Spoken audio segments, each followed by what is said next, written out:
L'utilisation de l'énergie créée par la fission et par la fusion nucléaire d'un noyau atomique est appelée énergie nucléaire. Pour sa puissance et son efficacité, elle a depuis sa découverte suscité l'intérêt de l'homme.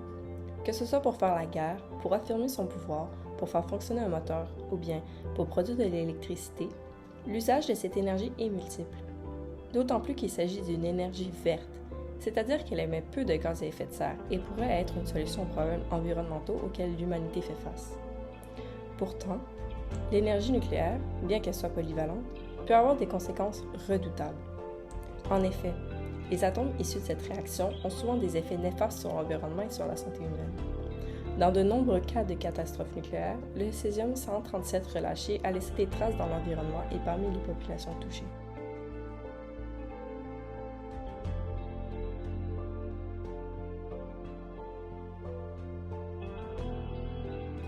Le césium-137 est l'un des 40 isotopes de césium connus. Cet isotope radioactif est principalement produit dans les réacteurs nucléaires à partir de fission des noyaux d'uranium-235 contenus dans les barres de combustible. La fission de ces noyaux crée des produits dits de fission secondaire, comme le césium-137, au terme de réactions successives. Il est possible d'utiliser cet isotope de diverses manières. Il est notamment utilisé pour calibrer l'équipement de détection de radiation. En médecine, on l'utilise pour le traitement du cancer en radiothérapie.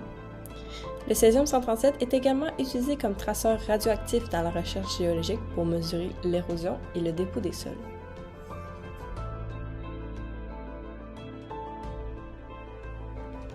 Le césium-137 n'existe pas à l'état naturel. Il est présent dans l'atmosphère sous forme d'aérosol en raison de 3 sources anthropiques.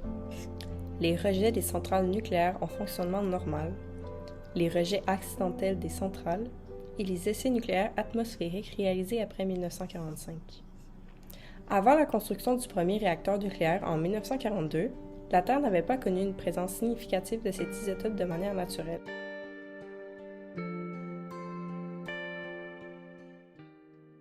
Le césium et la radioactivité ont plusieurs impacts sur l'environnement.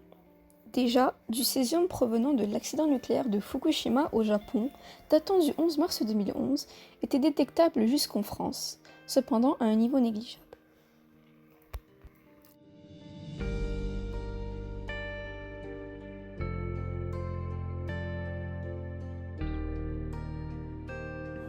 Un accident un peu moins connu s'est déroulé au Brésil en 1987. Considéré comme un accident nucléaire important, il se produit après qu'un vieil appareil médical de radiothérapie contenant du césium-137 a été récupéré par des ferrailleurs sur le site d'un hôpital abandonné de la ville. Cet appareil est passé par de nombreuses mains, faisant 4 morts, contaminant 245 personnes. Aussi, des traces de l'accident nucléaire de Tchernobyl de 1986 sont encore détectables dans le sol français et elles contribuent à environ 0,2% à la dose de la radioactivité naturelle. Le césium et la radioactivité rendent des zones inhabitables pour beaucoup de générations à venir. Même à proximité de ces zones, la population qui y vit est obligée de supporter une dose d'exposition à la radioactivité supérieure au seuil réglementaire au quotidien. Le césium est fortement absorbé par les minéraux argileux présents dans la nature et il y reste durant une longue période. Aussi, suite à l'accident de Tchernobyl, plusieurs espèces de champignons ont contenu des niveaux élevés de césium-137. Parmi cette espèce était le champignon comestible Xyrocomus spatius. Une étude a montré que le césium formait un acide pulvinique avec un pigment spécifique de la culticule du chapeau du champignon, nommé norbation.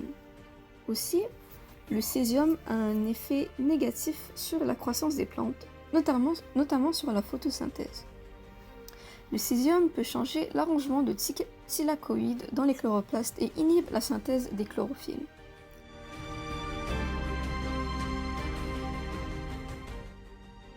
Pour donner un exemple concret de cette contamination, on estime que les teneurs moyennes dans la viande de caribou prélevée au nord du Québec varient entre 250 et 1200 becquerels par kilogramme. Cette quantité est due aux essais de bombes atomiques faits par les États-Unis dans les années 40. La consommation d'organes comme le foie, du caribou et de l'orignal est même proscrite au Canada en raison de l'accumulation de cet isotope.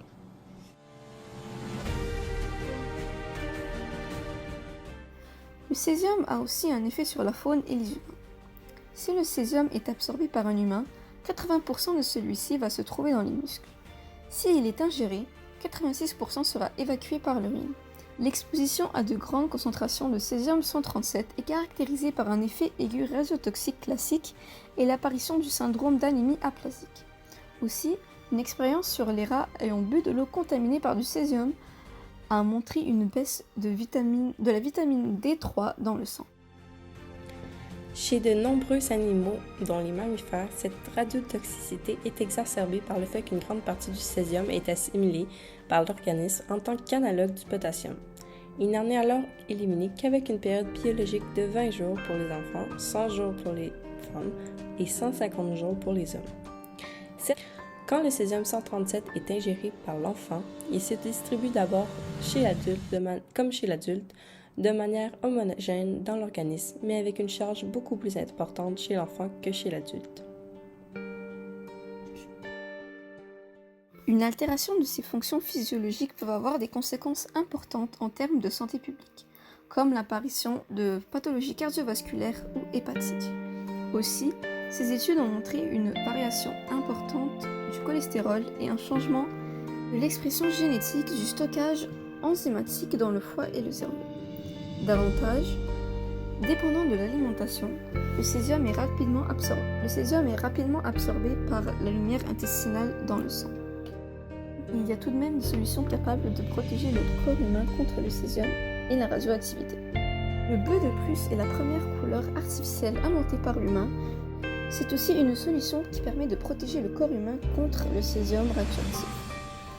Le bleu de Prusse emprisonne le césium dans les intestins et empêche que la substance ne soit réabsorbée par le corps. Il n'y a pas de solution concrète pour empêcher le césium de se répandre dans l'air.